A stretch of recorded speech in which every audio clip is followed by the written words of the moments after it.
Geçe günü bir kişi коомго кайрылып, meni dalilsiz ayıptalı.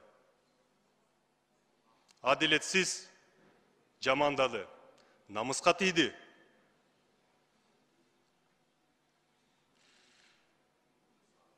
Кылыч жарасы бүтөт, тил жарасы бүтпөйт.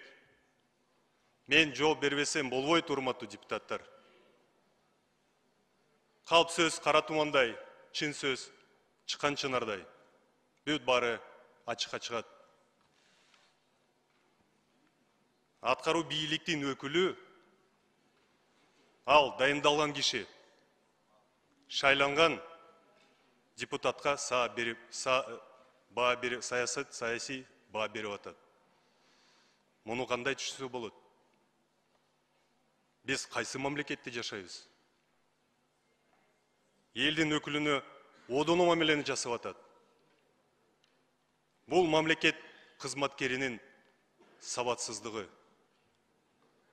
Ар бир бийлик бутагы өз милдетти аткарышы керек. Жер жүзүндө парламент бул эң маанилүү демократиялык институт. Бийликте баланс сөзсүз болуш керек. Чыныгы демократиялык коомдо эң маанилүү булагы бул эл.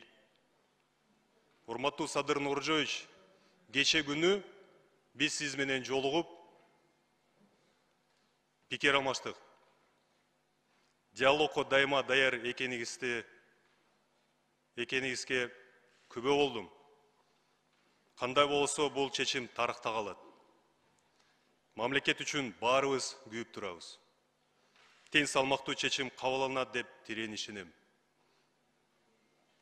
Кошуматчылардын табияты туруктуу эмес. Бүгүн кошуматчылар, эртең саткындар. Урматтуу кесиптештер, мен өмүр бою мамлекеттик кызматта иштедим. Мамлекеттик органдарда дипломатия чөйрөсүндө 22 жыл иштедим. Көп пайда алып келдим. Өзбекстандагы кыргыз элчилигибизде 100 жыл иштедим.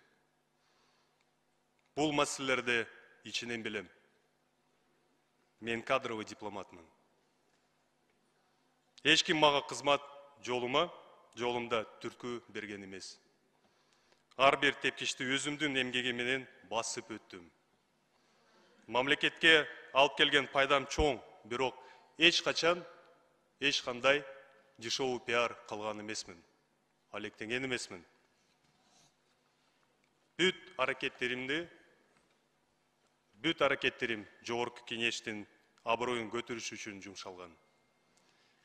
Учурда ийилген эл аралык байланыштар коргоо, коопсуздук жана миграция боюнча комитеттин төрагасынын кызматы тапшырышым керек деп сөз пайда болду. Бардыгын түшүнөм. Жамаатыбызды бөлгүм келбейт. Арызды жазганга даярмын. Убакыт бардыгын көрсөтөт. Алаканга салгандай жогорку кеңеште бүт баары таза, ачык акын талкуулашыбыз керек. Чечимдерибиз элибизге пайданы алып келиши керек. Убакыт бат эле өтөт. Эл бизди шайлады, эл бизге баа берет. 4 жыл эле калды. Эл сынчы, эл тараза, эл сынчы. Эң саясаттагы эң кооптуу нерсе бул кайдыгерлик. Урматтуу кесиптештер, көңүл бургандар үчүн чоң рахмат. Ийгиликтерди каалайм.